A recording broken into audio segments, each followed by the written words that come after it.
Hello students, कैसे हैं आप सभी को मेरी ओर से नमस्ते। नमस्ते बच्चों, चलते हैं अपना आज की इस कक्षा 10 गणित की क्लास में। और इस क्लास में स्टूडेंट्स मैं आपको आपकी प्रश्नावली 1.4 का लास्ट प्रश्न नंबर तीसरा क्लियर करवाने वाला हूं।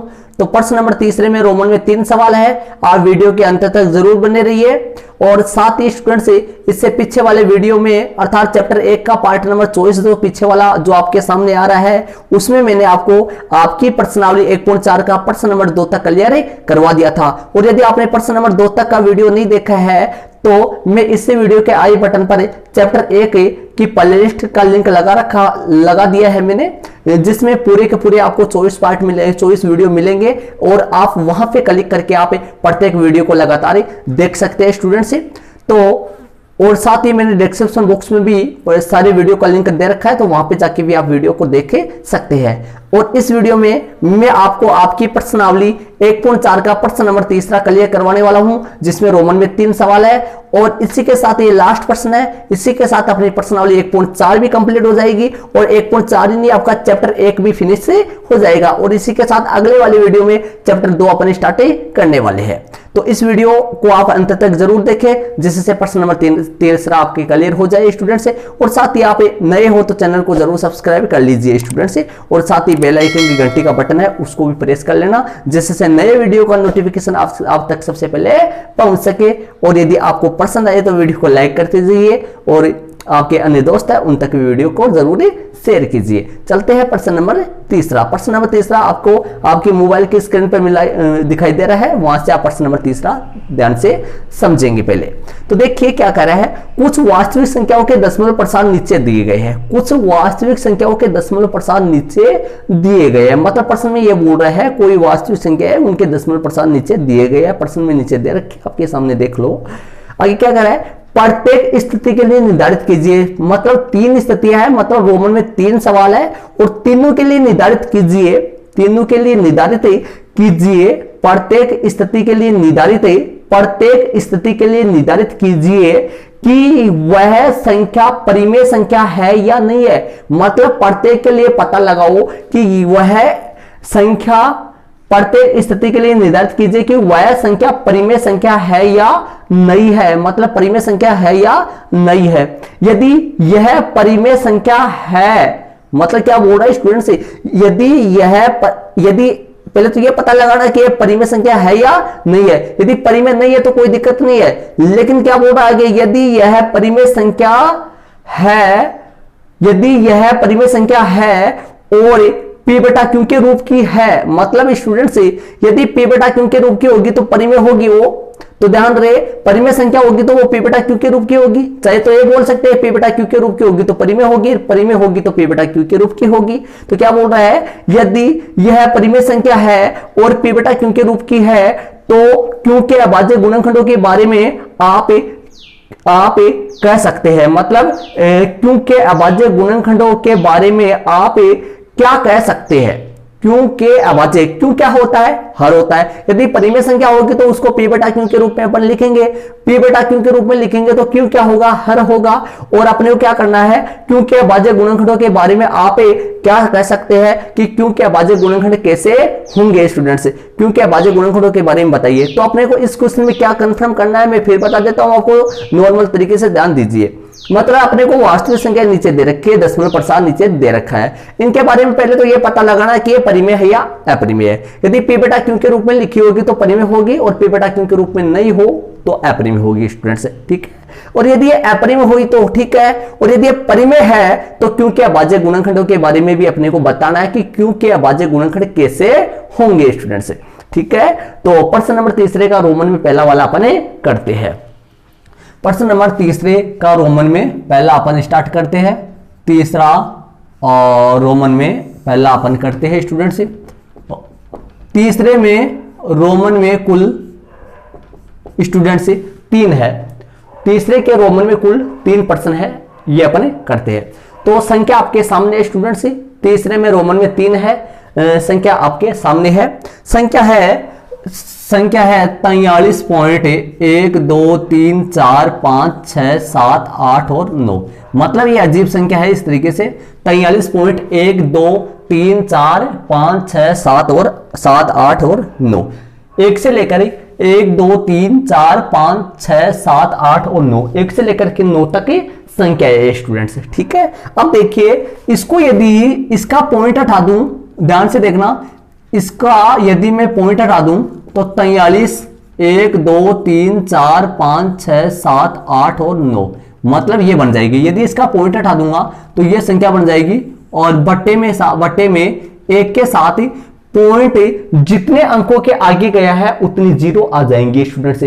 पॉइंट कितने अंकों के आगे गया है ये अपन देख लेते हैं। देखिए पॉइंट 9, यहां पर पॉइंट था, अब पॉइंट कहां चला गया, 9 के लास्ट में चला गया, मतलब पॉइंट 9 अंकों के उधर चला गया, तो एक के साथ 9 जीरो आ जाएंगी। कितने आ जाएंगी स्टूडेंट्स, एक के साथ 9 जीरो आ जाएंगी, 3 हो गई, और ये लो 3 ये हो गई, ये लो, मतलब एक के साथ 9 जीरो है, ये 3 ये है, 3 3 6 3 9 हो गई। ठीक है, अब ये बताइए ये जो दशमलव प्रसाद दे रखा था, इनको मैंने p बटा q के रूप में लिख दिया है। आपके सामने जो दशमलव प्रसाद दे रखा था, इनको मैंने p बटा q के रूप में लिख दिया है, और p बटा q के रूप में जिस संख्याओं को लिख देते हैं वो परिमेय संख्या हो जाती है स्टूडेंट से। तो इसलिए अपन बता देते हैं, चूंकि यह p बटा q के रूप की यह संख्या, चूंकि यह संख्या p बटा q के रूप की, ये लो, चूंकि यह संख्या p बटा q के रूप की है, मतलब यह संख्या p बटा q के रूप की है, और p बटा q के रूप की है तो यह क्या होगी, परिमेय होगी, इसलिए यह एक परिमेय संख्या है, इसलिए यह एक परिमेय, इसलिए यह एक परिमेय संख्या है, मतलब यह एक परिमेय संख्या है, क्योंकि p बटा q के रूप में लिख दिया अपने, और p बटा q के रूप में लिख दिया तो यह परिमेय संख्या है। ठीक है स्टूडेंट्स, और अब q के अभाज्य गुणनखंड, q के अभाज्य गुणनखंड बताना है। यदि परिमेय है तो q के अभाज्य गुणनखंड कैसे होंगे, q के अभाज्य गुणनखंडों के बारे में आप क्या कहते हैं, ये अपने को क्या कह सकते हैं, ये अपने से क्वेश्चन में बोला था, क्वेश्चन आपके सामने देख लीजिए। मतलब यदि ये परिमेय संख्या है तो q के अभाज्य गुणनखंडों के बारे में आप क्या कह सकते हैं, इसने ऐसे क्वेश्चन में बोला था अपने को। तो ये परिमेय है, तो परिमेय है तो इसके q के अभाज्य गुणनखंडों के बारे में अपने को बताना पड़ेगा। और आप जानते स्टूडेंट्स, मैंने बताया था परिमेय संख्याओं के अभाज्य गुणनखंड, परिमेय जो संख्या होती है उनके अभाज्य गुणनखंड या तो 2 की घात, ध्यान से देखना, परिमेय जो संख्या है स्टूडेंट से ध्यान से समझना एक बार, परिमेय संख्या है उसका दशमलव प्रसार या तो शांत होता है और या फिर अशांत आवर्ती होता है। ये मैंने पीछे वाले वीडियो में क्लियर आपको करवाया था। परिमेय संख्याओं के दशमलव प्रसार या तो शांत होता है या अशांत आवर्ती होता है स्टूडेंट्स। और शांत में q के अभाज्य गुणनखंड 2 की घात m, शांत यदि दशमलव प्रसार है तो q अर्थात हर के अभाज्य गुणनखंड 2 की घात m गुना 5 की घात n के रूप का होगा। यदि दशमलव प्रसार, यदि ऐसी परिमेय संख्या है जिसका दशमलव प्रसार शांत है तो वहां पर q का अभाज्य गुणनखंड 2 की घात m गुना 5 की घात n के रूप का होगा। और यदि वो अशांत आवर्ती है तो उसका दशमलव प्रसार 2 की घात m गुना 5 की घात n के रूप का नहीं होगा स्टूडेंट्स। तो यहां देखिए ये परिमेय संख्या तो है, लेकिन यहां पर दशमलव प्रसार देखना शांत आ रहा है। कैसा आ रहा है? शांत आ रहा है। तो स्टूडेंट्स मैं बता देता हूं, यदि आगे डैश डैश नहीं आए, इसमें देखो डैश डैश नहीं आ रहा है, नो के बाद में डैश डैश नहीं आए तो दशमलव प्रसार शांत ही होता है, और शांत होता है इसलिए इसको अपन p बटा q के रूप में लिख दिए, p बटा q के रूप में लिख दिए। तो ये क्या है, ये परिमेय संख्या है। और परिमेय संख्या है तो q के अभाज्य गुणनखंड किस रूप में होंगे, क्योंकि दशमलव प्रसार शांत है, और शांत है तो 2 की घात m गुना 5 की घात n के रूप का होगा। ठीक है स्टूडेंट्स, तो ध्यान दीजिए यहां पर q के अभाज्य गुणनखंड 2 की घात m गुना 5 की घात n के रूप का होगा।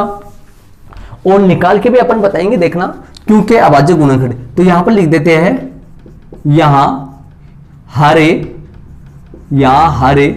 q बराबर, यहां हरे, ये लो, यहां हर कौन है, अब हरे मतलब q है, p अंश है और हर कौन है, q है। तो इसके बारे में लिख देते हैं, ये कितना है, 9 जीरो आ जाएंगे यहाँ पर, ये लो 3 3 6, 3 3 6 और 3 9। ठीक है स्टूडेंट्स, अभी 10 की घात कितना आ जाएगा 9, 2 गुना 5 की होल घात कितना आ जाएगा 9, 2 की घात भी 9 और 5 की घात भी 9। ये लो आपके सामने हो गया। मतलब यहां आप देख लो, निकाल दिया है मैंने कि भाई हर क्यों के अभाज्य गुणनखंड 2 की घात m गुणा 5 की घात n के रूप का होगा जब केवल 2 और 5 आए। जब मैंने बताया था या तो केवल 2 आए तब भी 2 की घात m गुणा 5 की घात n के रूप का होता है, या केवल 5 आए तब भी 2 की घात m गुणा 5 की घात n के रूप का होता है, या केवल 2 और 5 दोनों आए तब भी 2 की घात m गुणा 5 की घात n के रूप का होता है। लेकिन जब इनके साथ अलग से कोई संख्या आ जाए 3 7 11 तभी 2 की घात m गुणा 5 की घात n के रूप का नहीं होता है स्टूडेंट से। ठीक है, तो यहां पर देखिए, तो यहां पर 2 की घात m गुणा 5 की घात n के रूप का होता है, तो अपन लिख देते हैं अतः यहां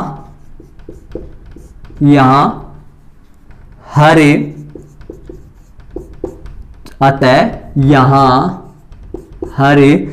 Q का अभाज्य गुणनखंड, Q का अभाज्य गुणनखंड, चूंकि यहां हर Q का अभाज्य गुणनखंड 2 की घात m गुणा 5 की घात n के रूप का है। ये लो,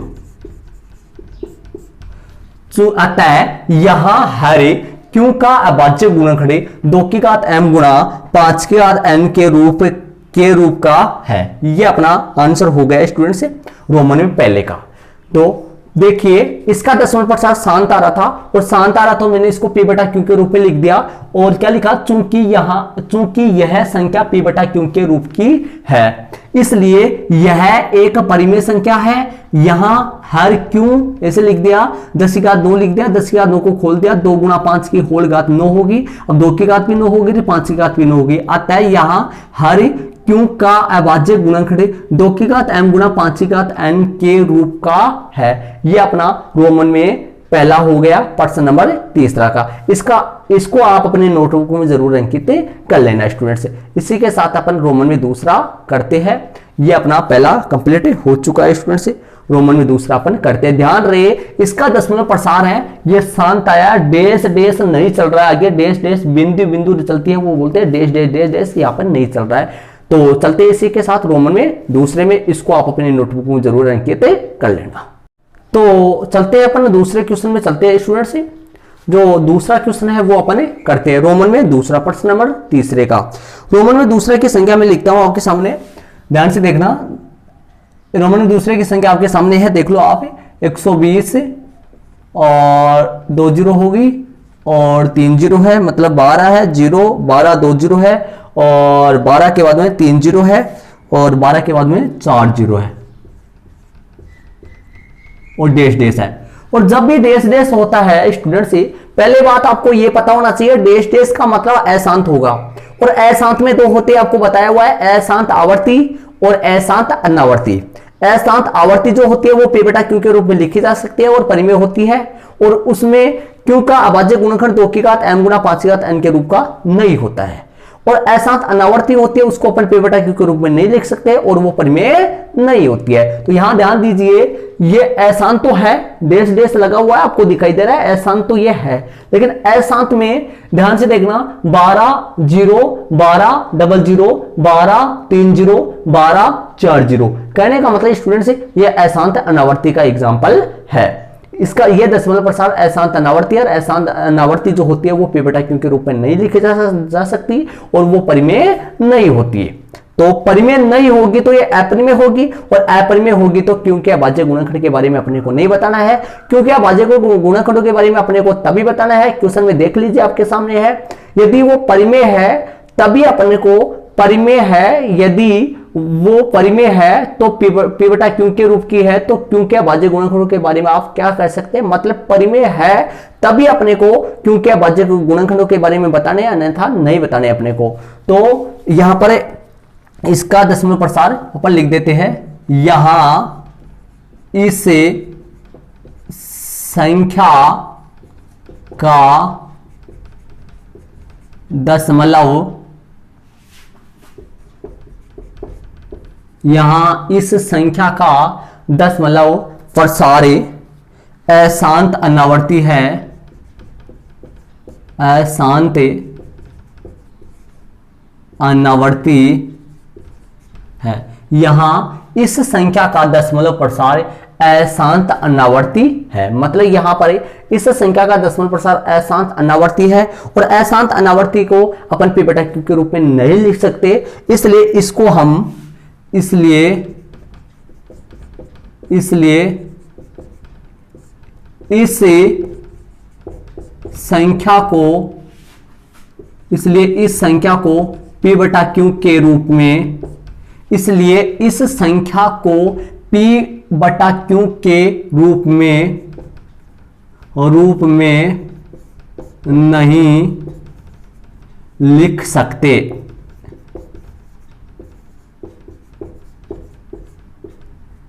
इसलिए इस संख्या को p बटा q के रूप में नहीं लिखे,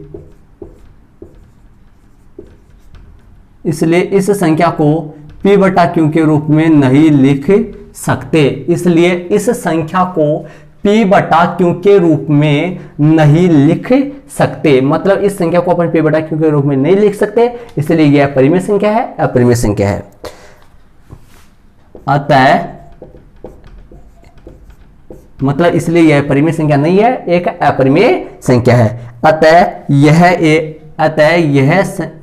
एक परिमेय, अतः यह एक परिमेय संख्या नहीं है, परिमेय संख्या नहीं है। अतः यह एक परिमेय संख्या नहीं है, मतलब यह एक परिमेय संख्या स्टूडेंट से नहीं है। अतः यह एक परिमेय संख्या नहीं है। तो ये लो आपके सामने रोमन में दूसरा क्लियर हो चुका है। मैं इसको आप अच्छी तरीके से क्लियर करा देता हूँ, फिर आप देख लीजिए स्टूडेंट से। देखो मैं ये संख्या है आपको प्रश्न में दे रखी है, डैश डैश लगा हुआ है, समझ लेना अशांत है। डैश डैश अशांत होता है, और अशांत में दो होता है, आवर्ती और अनावर्ती। ध्यान से देखना, वैसे अलग अलग संख्या आ रही है, बार बार यदि रिपीट हो संख्या, वही संख्या बार बार रिपीट हो तो आवर्ती का एग्जाम्पल होता है, और रिपीट नहीं हो तो अनावर्ती होता है। तो यह अनावर्ती है, और यहां इस संख्या का दशमलव प्रसार अशांत अनावर्ती है, इसलिए इस संख्या को p बटा q के रूप में नहीं लिख सकते। इसलिए इस संख्या को p बटा q के रूप में नहीं लिखा जा सकता, या इसलिए इस संख्या को p बटा q के रूप में नहीं लिख सकते। इसलिए इस संख्या को p बटा q के रूप में, इसलिए हम इस संख्या को p बटा q के रूप में नहीं लिख सकते, या इसलिए इस संख्या को p बटा q के रूप में नहीं लिख सकते, ये भी सही है। अतः यह एक परिमेय संख्या नहीं है, मतलब यह एक परिमेय संख्या नहीं है, कैसी है? अपरिमेय संख्या है। और अपरिमेय संख्या है तो क्यों के अभाज्य गुणनखंडों के बारे में अपने को नहीं बताना है, जब परिमेय हो तभी अपने को क्यों के अभाज्य गुणनखंडों के बारे में बताना है। तो ये अपरिमेय है, परिमेय नहीं है ये, इसलिए इसके क्यों के अभाज्य गुणनखंडों के बारे में नहीं बताना है। ये यहीं तक हो गया फिनिश स्टूडेंट्स, आपका यहीं तक हो गया। इसी के साथ अपन रोमन में दूसरा अपन करते हैं, इसको आप अपनी नोटबुक में जरूर अंकित कर लेना। रोमन में दूसरा अपन करते हैं, रोमन में तीसरा करते हैं। दो हो गए अपने, रोमन में तीसरा, तीन टोटल है, लास्ट सवाल है ये, प्रश्न नंबर तीसरे का लास्ट है। रोमन में तीसरा प्रश्न नंबर पहले में, प्रश्न नंबर तीसरे का तीसरा। तो तीसरे में तीसरा जो है उसकी संख्या आपके सामने है, देख लीजिए। 43.123456789, ये लो इसका भार लगा हुआ है। ये लो जो रोमन में पहला था वही है, रोमन में पहला था वही है, सेम वही है, लेकिन सिर्फ फर्क किसका है? रोमन में पहले में भार वगैरह नहीं था, डैश डैश नहीं था, मतलब शांत था, वहां पर दशमलव प्रसार शांत था, लेकिन यहाँ पर दशमलव प्रसार ऊपर भार लगा हुआ। भार का मतलब ये हो गया दशमलव प्रसार अशांत आवर्ती है, रिपीट होगा बार बार, वो ही चलेंगी। ठीक है स्टूडेंट्स, तो इसको अपन कैसे लिख सकते हैं? 43.123456789, 1 2 3 4 5 6 7 8 9, फिर से 1 2 3 4 5 6 7 8 9, मतलब इसी तरीके से डैश डैश चलता रहेगा। ऐसी ही संख्या बार बार चलती रहेंगी, यही चलती रहेगा 1 से लेकर 9 तक, फिर 1 से लेकर 9 तक, फिर 1 से लेकर 9 तक, फिर 1 से लेकर 9 तक। भाग कभी पूरा नहीं होगा स्टूडेंट से इस तरीके से। ठीक है, अब अपन लिख देते हैं यहां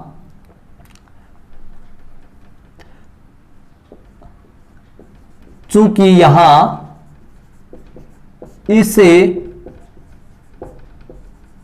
संख्या का दशमलव प्रसार, चूंकि यहां इस संख्या का दशमलव जो प्रसार है, दशमलव प्रसार अशांत आवर्ती है, अशांत आवर्ती है। चूंकि यहां इस संख्या का दशमलव प्रसार अशांत आवर्ती है, ठीक है, अशांत आवर्ती है, इसलिए इसको हम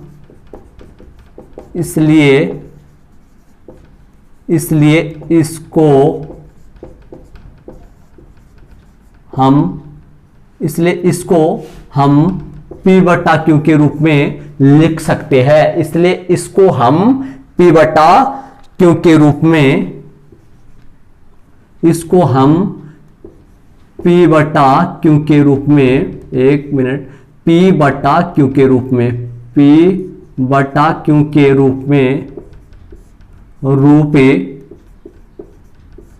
रूप में लिख सकते हैं। P बटा Q के रूप में लिख सकते हैं, इसलिए इसको हम P बटा Q के रूप में लिख सकते हैं।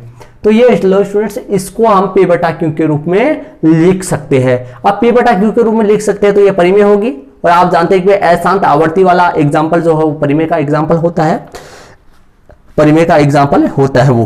अब अपन लिखते हैं P बटा Q के रूप में लिख सकते हैं। अतः दी गई संख्या,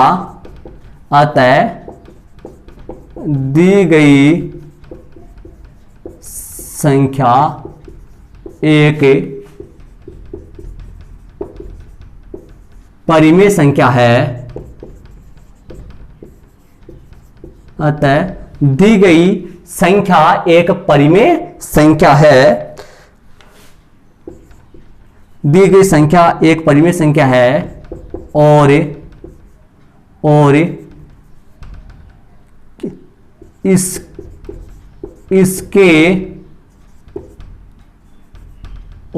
इसका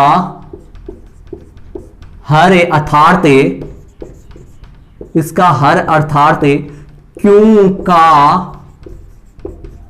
अभाज्य गुणनखंड, क्यों का अभाज्य गुणनखंड 2 की घात m गुणा 5 की घात n के रूप का